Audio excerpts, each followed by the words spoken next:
Hola, buenos días, buenas tardes o buenas noches, en dependencia de la hora en que usted pueda conectarse y unirse a nuestro canal nuevamente para continuar con el estudio de nuestra serie Imaginadores de la Divinidad. Imaginadores de la Divinidad. Vimos ya un primer capítulo que sería el capítulo introductorio de nuestra serie, donde dimos un preámbulo general acerca de toda la serie y de los 8 capítulos que forman parte de su contenido. O sea, 8 capítulos aparte de ese primer capítulo introductorio, que serían 9 capítulos en total de toda la serie. Asumiendo que no tengamos que hacer algún capítulo en más de una parte. Es decir, en caso de que hubiese un capítulo que fuese demasiado extenso en su contenido y tuviéramos que hacer un corte y hacer parte uno y parte 2, en ese caso, bueno, pues tendríamos 10 capítulos. Asumiendo de que no tengamos ese tipo de situación, pues tendríamos unos 9 capítulos en total en la serie. Imaginadores de la divinidad. Recordamos que estamos tratando el tema de la idolatría propiamente, o sea, imaginadores de la divinidad. A lo que se hace referencia en esta serie es a estas personas que, desconociendo al Dios verdadero, intentan imaginar a Dios o imaginar la divinidad o la deidad, el ser de Dios, o imaginar dioses en plural, de alguna manera, y representarlos ya sea por medio de figuras, digamos, de las artes plásticas, como pudiera ser una escultura, ya fuera una escultura bastante rústica o muy artística, o algún tipo quizás de pintura, relieve, en fin, alguna forma que muestre visiblemente una imagen de lo que los idólatras o de lo que los practicantes de la idolatría consideran que sería la deidad o la divinidad. Por eso es que llamamos nuestra serie Imaginadores de la Divinidad. Vimos un primer capítulo del contenido que hablamos acerca de que Dios no puede ser representado con ninguna forma de imagen, porque no hay nada que pueda representar o que se asemeje, que se acerque siquiera a lo que Dios es en su esencia. Como Dios no puede ser comparado con nada que pudiéramos encontrar en la naturaleza o con nada que pudiéramos imaginar de las cosas creadas, pues definitivamente pues no hay ninguna imagen que pudiera hacerle justicia a Dios, a la esencia o a la forma de Dios, si es que pudiéramos hablar en esos términos. Porque ya vimos también que la Biblia habla de Dios diciendo que Él es espíritu invisible.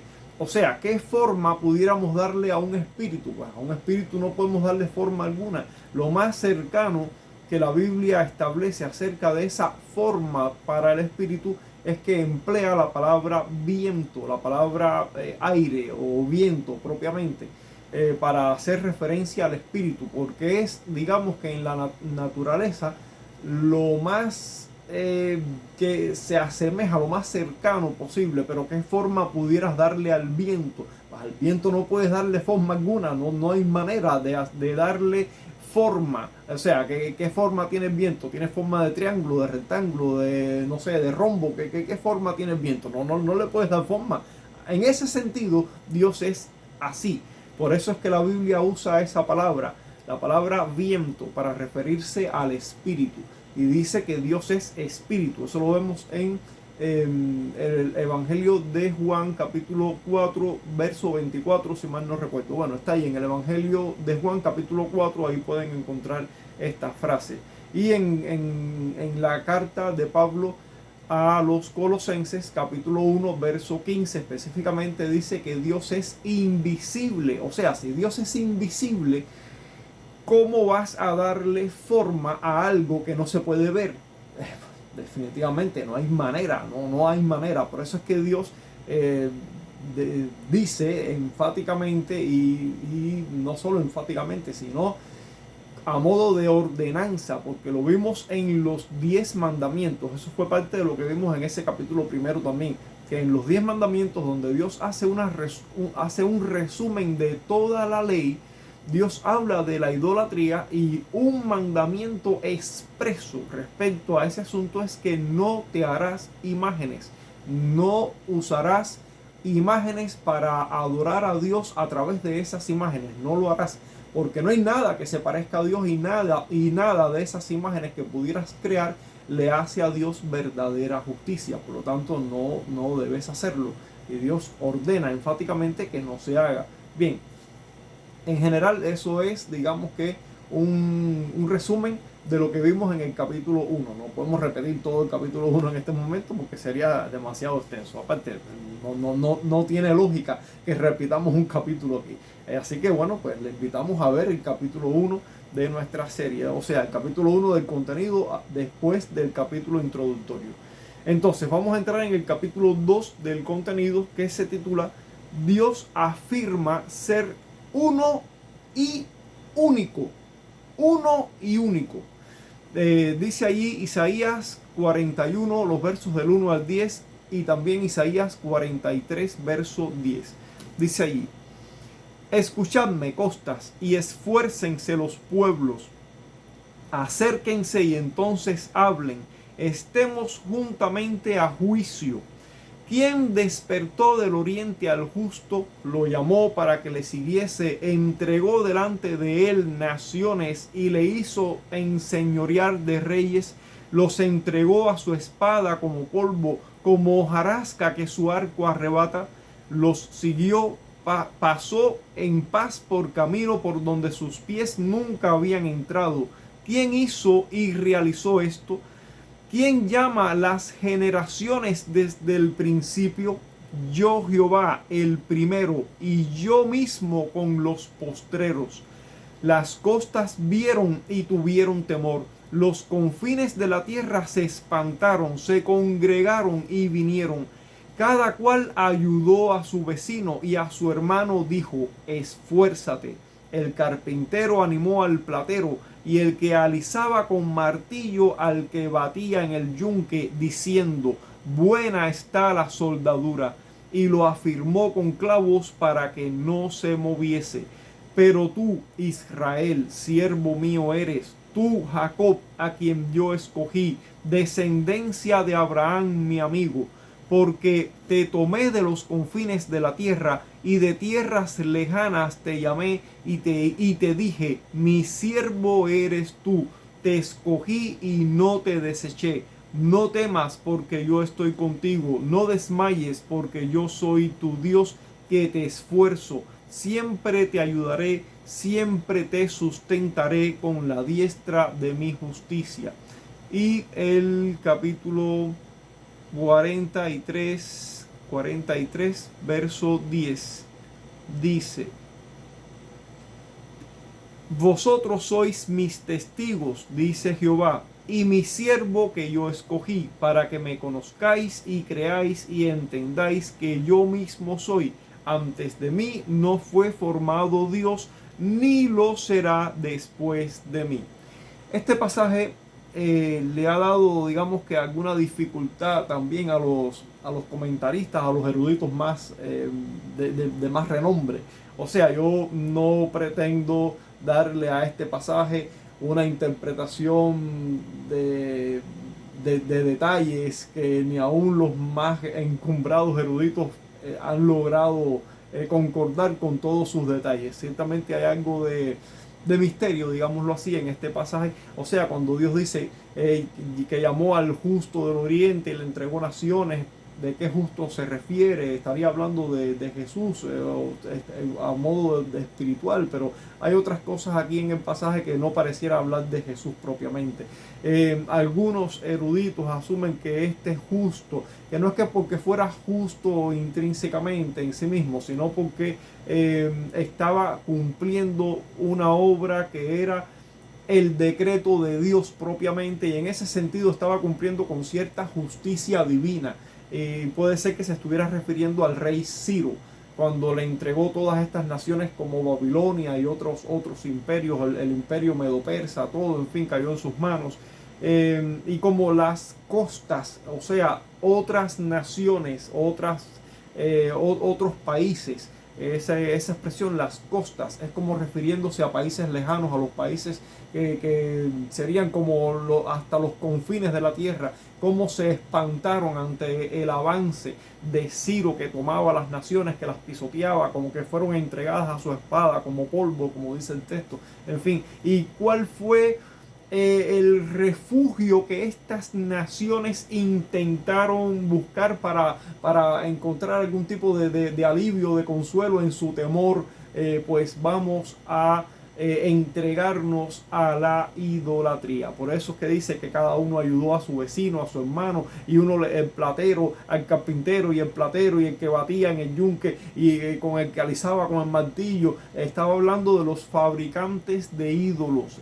Se está refiriendo en este caso a los fabricantes de ídolos. Oye, buena está la soldadura con la que quedó afirmado allí el metal, ya sea el bronce, la plata, lo que sea que estuvieran utilizando sobre la figura que estaban creando, y después le pusimos clavos para que quedara bien firme, para que no se caiga el muñeco que estamos haciendo, y a ese muñeco le llamamos Dios o dioses, en fin. Estas naciones idólatras, desconocedoras del Dios verdadero, pues buscaban su refugio en sus ídolos, en tanto que Dios le dice a Israel: no temas, no desmayes, tú eres mi siervo, tú eres descendiente de Abraham, mi amigo, en fin, yo te sustentaré, yo te defenderé. El Dios verdadero hablándole a su pueblo, a su pueblo que es de su propiedad, en este caso la nación de Israel, y diciéndole: tú no tienes que desmayar, tú no tienes que temer, como están haciendo las otras naciones que desmayan y temen y buscan amparo en sus dioses de palo, en sus dioses de madera, en sus dioses de piedra, de porcelana, en sus dioses de metales, ya sean metales fundidos o metales hechos a martillazos ahí, en fin, dioses que no existen. Ellos están buscando su amparo y su refugio en esos dioses porque no conocen al Dios verdadero. Pero tú, Israel, tú conoces al Dios verdadero. Tú eres descendiente de Abraham, mi amigo. Yo te defenderé, yo te sustentaré, tú no tienes que temer. En fin, y como en el capítulo 43, verso 10, Dios dice: vosotros sois mis testigos, le está hablando Israel. Dice Jehová: y mi siervo que yo escogí para que me conozcáis y creáis y entendáis que yo mismo soy. Antes de mí no fue formado Dios. O sea, no hubo ningún Dios que fuera creado antes que el Dios verdadero. Y ni lo será después de mí. O sea, antes de mí no hubo Dios alguno y después de mí no habrá ningún otro Dios. Tú no temas, tú me conoces, tú tienes que conocerme, concéntrate en conocerme a mí, en gozarte, en tener conmigo una relación correcta, porque yo soy el Dios que te sostiene, el Dios que te defiende, el Dios que vela por ti, en fin. Y no hay ningún otro Dios que ya sea que pueda oponerse o sobre el cual tú intentes refugiarte, porque no existe otro Dios, ni antes ni después, no lo hubo y no lo habrá. Entonces, una característica que define al Dios verdadero es que Él es uno y solo uno. Él es uno y único. Que es como titulamos nuestro capítulo de hoy. Dios es uno y único. No hay Dios fuera del Dios nuestro. No hay Dios fuera del Dios de la Biblia, del Dios que se ha revelado en las Escrituras, del Dios que se ha revelado en la persona de Jesucristo. No hay Dios fuera de ese Dios. Dice: y aunque la idolatría, es decir, en la idolatría también pudiéramos encontrar algún ejemplo de monoteísmo, o sea, hay cierta religión idolátrica que también cree que solamente existe un Dios. Esa religión específicamente es el Islam. El Islam es una religión idolátrica porque tiene un Dios que no es el Dios verdadero y por lo tanto es un ídolo. Así que es una religión idólatra, pero es una religión monoteísta. La única religión idólatra monoteísta es el Islam. Pero bueno, existe esa otra opción de idolatría, pero que también coincide con ser monoteísta, o sea, que solo cree que existe un solo Dios. En el caso de los islámicos, ellos creen que su Dios es Alá, pero es un Dios falso también, el Dios de su imaginación. Entonces, bien, dice, como es el caso del Islam, donde es una religión monoteísta, pero es la religión que cree en un Dios que es un Dios que no es el Dios verdadero. Bien, entonces, pero no obstante, la mayoría de los casos de idolatría son religiones politeístas. O sea, poli viene de mucho, de cantidad. Y teísta viene de teos, Dios. Es decir, poli es mucho. La palabra poli es la que se usaba, los griegos usaban la palabra poli para referirse a una ciudad. ¿Por qué? Porque en una ciudad había muchas personas, o sea, una gran cantidad de habitantes. Entonces se llamaba la poli. La ciudad, se refería a la ciudad, a una congregación grande de personas que habitaban en un lugar. Y teos es Dios, o sea, politeos, o sea, muchos dioses. Entonces, la mayoría o todas prácticamente, exceptuando el Islam, todas las demás religiones idólatras son religiones politeístas, religiones que creen en la existencia de muchos dioses, o dioses y semidioses y criaturas extrañas y en fin. O sea, que así es la característica de la idolatría. En este capítulo vamos a dejar firmemente establecido bíblicamente la unicidad de Dios, o sea, el hecho de que Dios solo es uno y que no existe ningún otro Dios aparte del único Dios verdadero.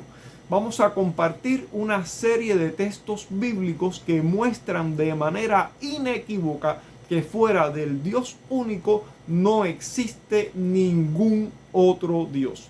Y aunque no negamos la existencia de otras criaturas espirituales, que ciertamente son criaturas poderosas, como son los ángeles, son criaturas poderosas, pero sí dejaremos claramente establecido que esas criaturas, o sea, los ángeles, no son dioses ni son receptores de la adoración de los hombres. O sea, hay hombres que los adorarán, pero ellos como tal no son receptores de esa adoración.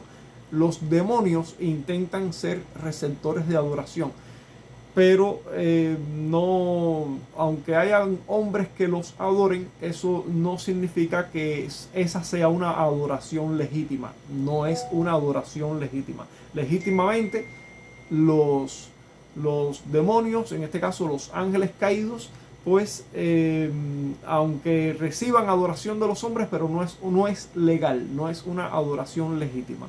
Entonces, dejamos claramente establecido que solamente existe un Dios, y aunque asumimos la realidad de la existencia de otras criaturas espirituales como son los ángeles, no son dioses, no son dioses. Entonces, comenzamos con el libro de Deuteronomio y vamos a encontrar allí Deuteronomio capítulo 4 verso 35, donde dice: a ti te fue mostrado para que supieses que Jehová es Dios y no hay otro fuera de él. A ti te fue mostrado, Jehová es Dios, y fuera de este Dios que es Jehová no existe ningún otro Dios. Dice Deuteronomio 4:39.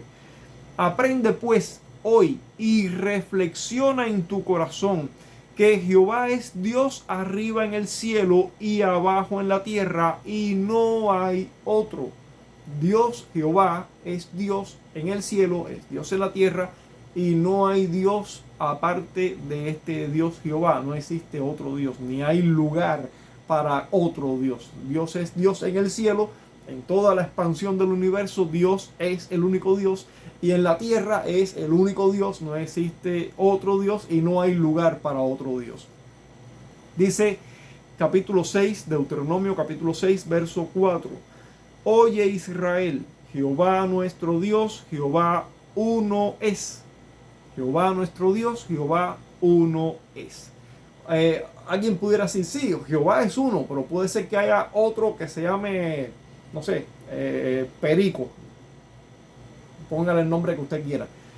No, lo que está diciendo el texto es que no existe otro Dios aparte de Jehová. Jehová es el único Dios. Y ya lo vimos en los versos de los capítulos del capítulo 4 que vimos ahora mismo anteriormente. O sea, en el contexto del pasaje del capítulo 6, en el capítulo 4 ya vimos dos versículos que nos dicen claramente que solo Jehová es Dios y que no hay otro Dios fuera de él, y que no hay otro Dios ni en el cielo, ni en la tierra, ni debajo de la tierra, ni en los mares, ni en ninguna otra parte. No hay otro Dios aparte de Jehová Dios. Así que oye Israel, Jehová nuestro Dios, Jehová es uno, no hay más. Capítulo 32, Deuteronomio, seguimos en Deuteronomio, verso 39. Ved ahora que yo soy, y no hay dioses en plural, no hay dioses conmigo. Yo soy Dios y no hay dioses conmigo, no hay otros dioses, aparte de mí no existen otros. Yo hago morir, yo hago vivir, yo hiero y yo sano, y no hay quien pueda librar de mi mano. O sea, no hay otros dioses que pudieran competir conmigo y que pudieran impedirme hacer mi voluntad. Si yo quiero herir a alguien, lo hiero. Si quiero sanarlo, lo sano. Si quiero hacerlo vivir, lo hago vivir. Si quiero que no viva, hago que no viva. Y no hay ningún otro fuerte, no hay ningún otro Dios que pueda impedir o que pueda decirme qué estás haciendo o por qué haces eso. No hay nadie que estorbe lo que yo quiero hacer. No hay otro Dios, no hay dioses conmigo. Dice primer libro de Samuel, capítulo 2, verso 2. No hay santo como Jehová, porque no hay ninguno fuera de ti, y no hay refugio como el Dios nuestro. No hay santo como Jehová, no hay ninguno fuera de ti, no hay refugio como el Dios nuestro, no hay. Es que es tan claro que no hay forma es que esto no lleva ni explicación. Es tan obvio, tan evidente que no hay forma de confundirse con esto. Dice segundo de Samuel 7:22. Por tanto, tú te has engrandecido, Jehová Dios, por cuanto no hay como tú, no hay Dios fuera de ti. Es tan claro, no hay Dios fuera de ti, o digamos aparte de ti. No hay Dios, no hay otro Dios conforme a todo lo que hemos oído con nuestros oídos. O sea, conforme a todo lo que hemos conocido, a todo lo que hemos escuchado, a todo lo que hemos aprendido. No hay Dios aparte de ti, no hay santo como tú, no hay nadie como tú. Segundo de Samuel, capítulo 22, verso 32. Porque ¿quién es Dios sino solo Jehová? ¿Quién es Dios sino solo Jehová? Solo Jehová es Dios. Es lo que está diciendo.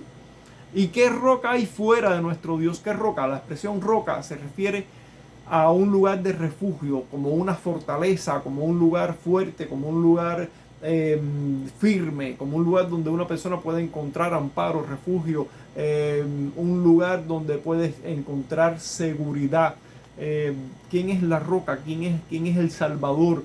¿Quién es el que sustenta, el que cuida, el que protege? ¿Quién es? ¿Quién es Dios sino solo Jehová? No hay más, no hay otro. Dice primer libro de los Reyes, capítulo 8, verso 23 y también el verso 60. Dice, Jehová Dios de Israel, no hay Dios como tú, ni arriba en los cielos, ni abajo en la tierra, que guardas el pacto y la misericordia a tus siervos, los que andan delante de ti con todo su corazón. No hay Dios como tú, ni arriba en los cielos, ni abajo en la tierra. No hay Dios como tú, no hay otro. A ver, alguien pudiera aquí querer malinterpretar otra vez. No, no hay ninguno que sea como Él. Pero no es que no haya ningún otro, no, pero es que ya volvemos a lo mismo. Ya hemos visto pasajes anteriores que dejan con toda claridad que es que no existen, que lo dicen claramente, no existen. Así que este texto, interpretado en el contexto general de todo lo que la Biblia dice al respecto de este tema, no puede ser interpretado de otra manera. No puede ser interpretado como que no hay ninguno como tú, porque es que los otros que hay no son como tú. No está diciendo eso. Está diciendo que es que no hay, que no existe ninguno. Ni arriba, ni abajo, ni en ninguna parte. No existe. Sigue diciendo el verso 60. Primero de Reyes 8:60. A fin de que todos los pueblos de la tierra sepan que Jehová es Dios y que no hay otro. Sepan que Jehová es Dios y que no hay otro. No hay otro. No es que no hay otro que se parezca. No, no es que no hay otro. De ninguna forma. No hay más ninguno. Solo hay un Dios. Es Jehová Dios y punto. Dice segundo libro de los Reyes, capítulo 19, verso 15 y verso 19. Y oró Ezequías delante de Jehová diciendo: Jehová Dios de Israel, que moras entre los querubines. Es una expresión que se refiere en el tabernáculo, en el templo, ya, es decir, primero el tabernáculo, después en el templo, en el lugar santísimo donde estaba el arca del pacto. Sobre el arca del pacto habían dos querubines de oro en la tapa del arca, la tapa que cubría el arca, que esa tapa se llamaba propiciatorio, y en esa tapa que se llamaba propiciatorio habían dos ángeles, que eran dos querubines, que tenían sus alas extendidas uno hacia el frente del otro, y Dios reveló que él se mostraría a Moisés, primeramente en el tiempo de Moisés, ahí sobre ese propiciatorio, en medio de los querubines. Por eso es que aquí Ezequías, el rey Ezequías, ora diciendo: Jehová, que moras entre los querubines. Dice: solo tú eres Dios, solo tú eres Dios de todos los reinos de la tierra. Tú hiciste el cielo y la tierra. Cuando dice solo tú eres Dios de todos los reinos de la tierra, lo que está diciendo es que los otros reinos de la tierra que no te reconocen como Dios, los dioses que ellos reconocen son ídolos hechos de sus propias manos, pero no son dioses verdaderos, porque solo Jehová Dios es el Dios único, el Dios creador del cielo y de la tierra, y por lo tanto todas las naciones que existen sobre la tierra, Dios sigue siendo Dios de ellos también, aunque ellos no lo reconozcan. Independientemente del reconocimiento que Dios reciba de esas personas o no, Dios sigue siendo Dios, porque es que no existe otro Dios. No hay otro Dios para esas naciones. No es que Dios es el Dios de esta nación, pero no es el Dios de... No es que Dios, es que las otras naciones no tienen ningún otro Dios, porque no existe ningún otro Dios. Es decir, Dios sigue siendo el Dios de Israel, el Dios de su pueblo, con quien Dios tiene una relación, digamos, una relación personal, en este caso con su pueblo, que ahora es la iglesia. En aquel momento Israel, porque Israel era la iglesia veterotestamentaria. Hoy la iglesia que está compuesta de judíos y gentiles es el pueblo de Dios, con quienes Dios tiene una relación personal, pero Dios sigue siendo el Dios de todas las naciones, porque no existe otro Dios aparte del Dios nuestro, no hay otro. Dice el verso 19: ahora pues, oh Jehová Dios nuestro, sálvanos, te ruego, de su mano, para que sepan todos los reinos de la tierra que solo tú, Jehová, eres Dios. Para que ellos lo sepan. Ellos no lo saben, pero para que lo sepan, porque no hay otro. No hay otro. Primer libro de Crónicas, capítulo 17, verso 20. Jehová, no hay semejante a ti, ni hay Dios sino tú. No hay semejante a ti, ni hay Dios sino tú, según todas las cosas que hemos oído con nuestros oídos. Salmo 86, 8 al 10. Oh Señor, se me cerró la pantalla. Vamos a abrirla otra vez. Ahí está. Dice: oh Señor, ninguno hay como tú entre los dioses. Ahí fíjense este detalle. Oh Señor, ninguno hay como tú entre los dioses, ni obras que igualen tus obras. Todas las naciones que hiciste vendrán y adorarán delante de ti, Señor, y glorificarán tu nombre, porque tú eres grande y hacedor de maravillas. Solo tú eres Dios. Solo tú eres Dios. Ahora, ¿cómo entendemos la última expresión de ese verso? Solo tú eres Dios, con la primera expresión cuando dice ninguno como tú entre los dioses. Porque el salmista está haciendo una comparación entre el Dios verdadero y los dioses de las naciones, que son ídolos creados, ídolos de palo, de piedra, de metal. Entre esos dioses que no son dioses, por eso es que el salmista puede decir a continuación, solo tú eres Dios, porque entre esos dioses que no son dioses verdaderos, pues ninguno hay como tú, que sea verdadero Dios. Ninguno hay como tú que se pueda decir, mira, este también es un Dios que también es también un Dios de verdad. No, no existe otro Dios de verdad. El único Dios de verdad es el Dios nuestro. Por eso el salmista puede decir, entre los dioses no hay ninguno que se parezca a ti, porque solo tú eres Dios. El resto no son dioses. Se les llaman dioses, pero no lo son.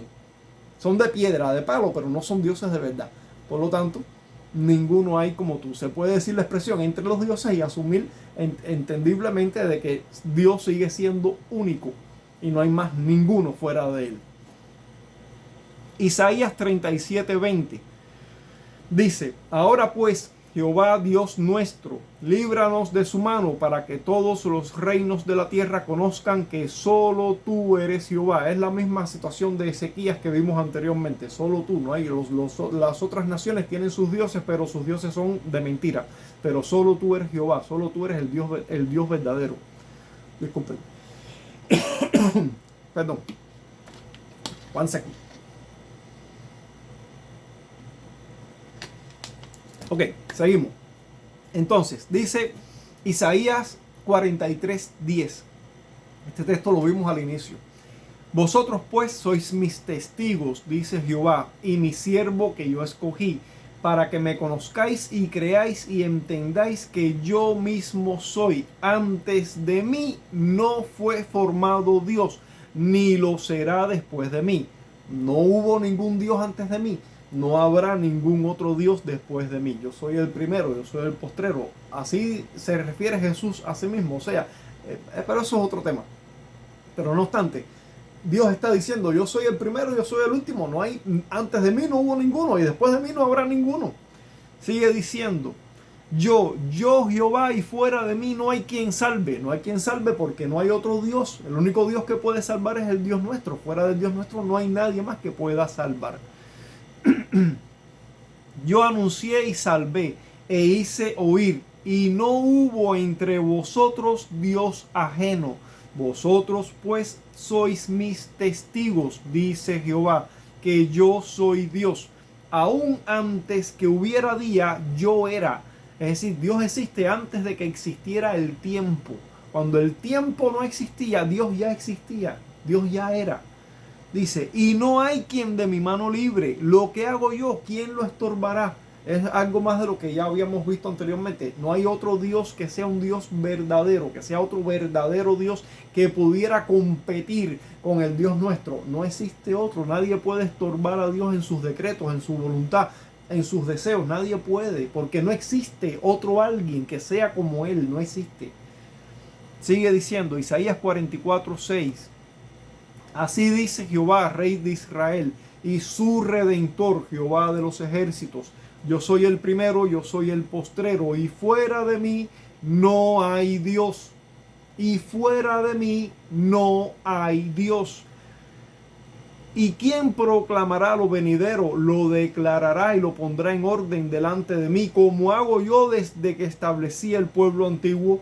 Anúncienles lo que viene y lo que está por venir. No temáis ni os amedrentéis. No te lo hice oír desde la antigüedad y te lo dije. Luego vosotros sois mis testigos. No hay Dios sino yo. No hay Dios sino yo. No hay fuerte. No conozco ninguno. No hay Dios. No hay fuerte. Yo no conozco a nadie más. No hay Dios. No hay fuerte. Nadie más es como Él. Dice Isaías 45:5. Yo soy Jehová y ninguno más hay. No hay Dios fuera de mí. Este texto lo dice con una claridad que vaya, es que no lleva explicación. No lleva explicación. Yo soy Jehová, no hay más ninguno. No hay Dios fuera de mí. Aparte de mí no existe otro Dios. Dice Isaías 45:14. Así dice Jehová. El trabajo de Egipto, las mercaderías de Etiopía y los sabeos, hombres de elevada estatura, se pasarán a ti y serán tuyos, irán en pos de ti, pasarán con grillos, con grilletes, con cadenas, encadenados como esclavos.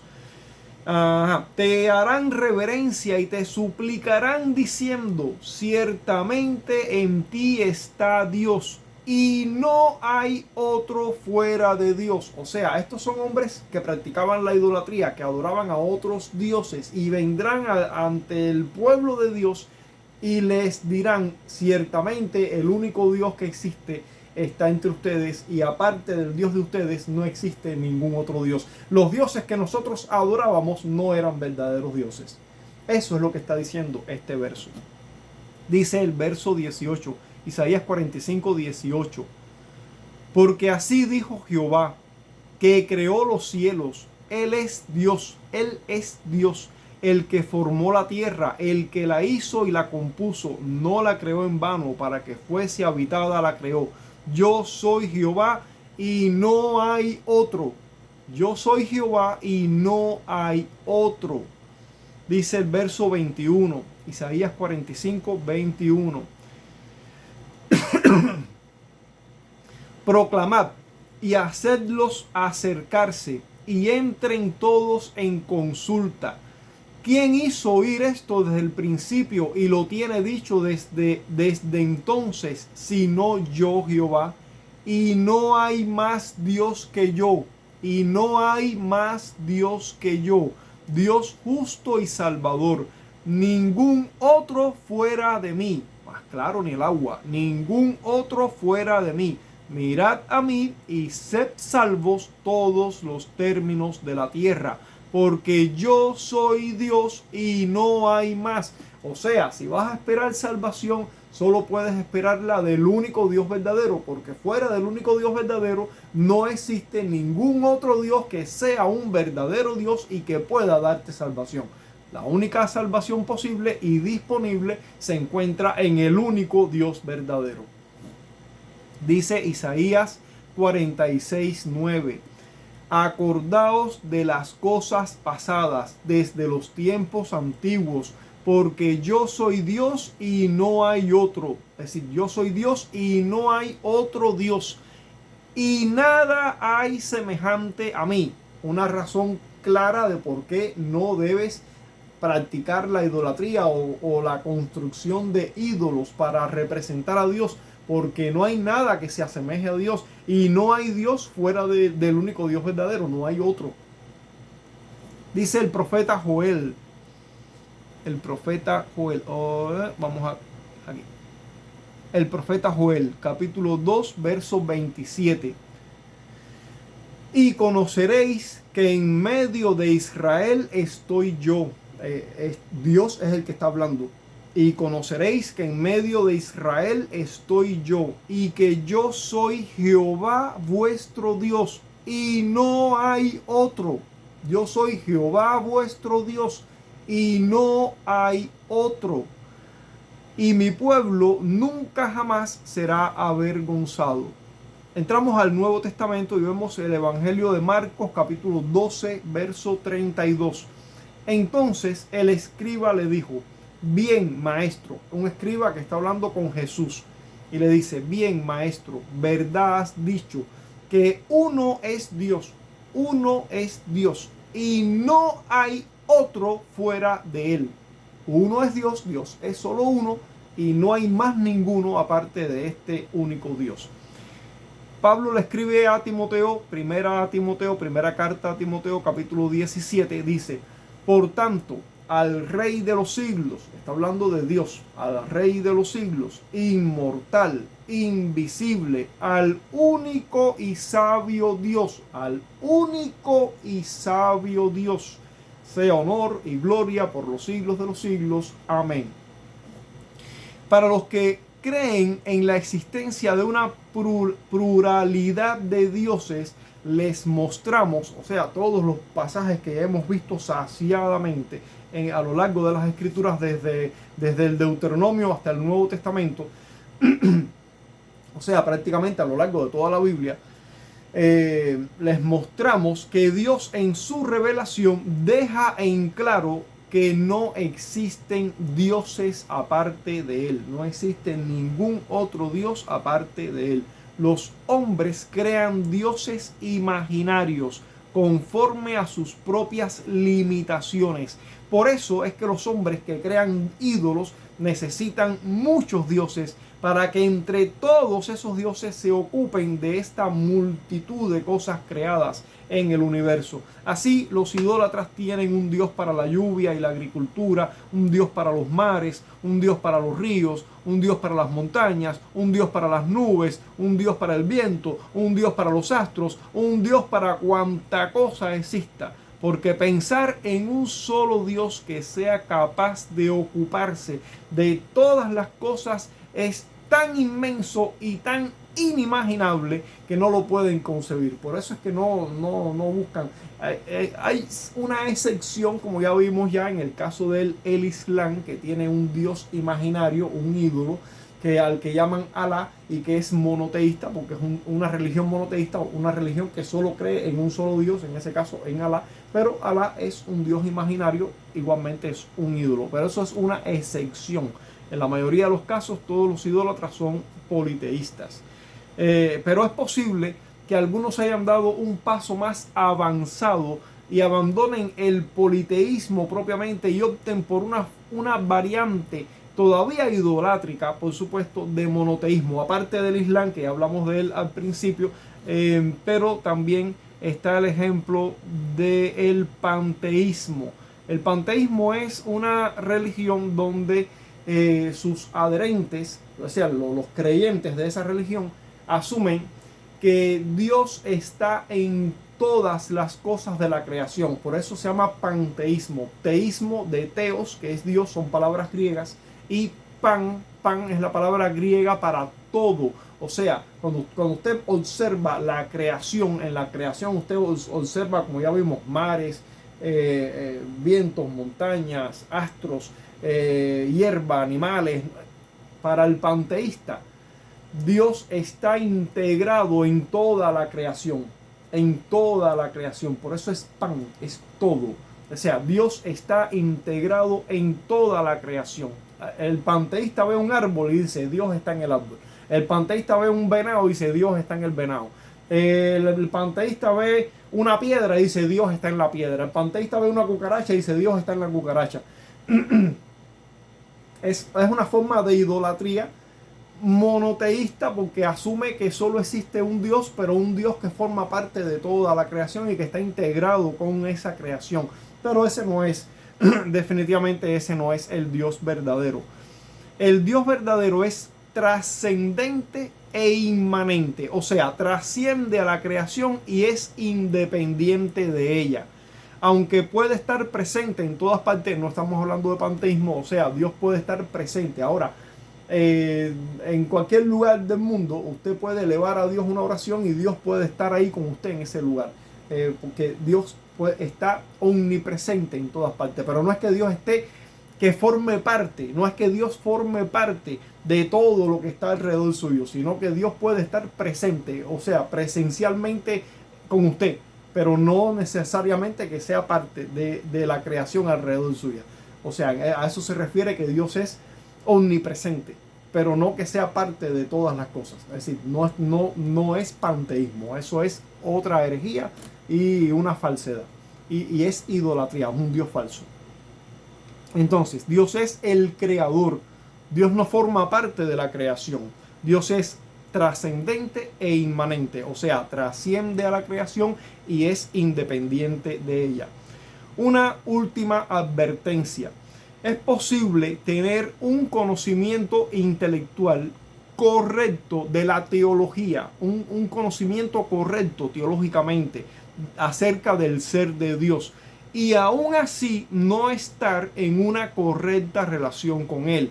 Así nos lo muestra, por ejemplo, Santiago en su carta, en el capítulo 2, verso 19, cuando dice, tú crees que Dios es uno, bien haces. También los demonios creen y tiemblan. O sea, los demonios creen también que Dios es uno. Los demonios conocen a Dios mejor que tú, con toda seguridad, mejor que cualquiera de nosotros. Y tiemblan ante su presencia. O sea, tú puedes tener un conocimiento teológico, intelectual, doctrinal, correcto, lo cual es bueno, y lo cual es incluso necesario. Es bueno y es necesario que tengas un conocimiento correcto, un conocimiento acertado del ser de Dios. Eso es importante. Pero cuidado que no es, o sea, tener ese conocimiento solamente podría no llevarte a una relación correcta. Tú no solo necesitas un conocimiento correcto, sino que además necesitas una actitud correcta.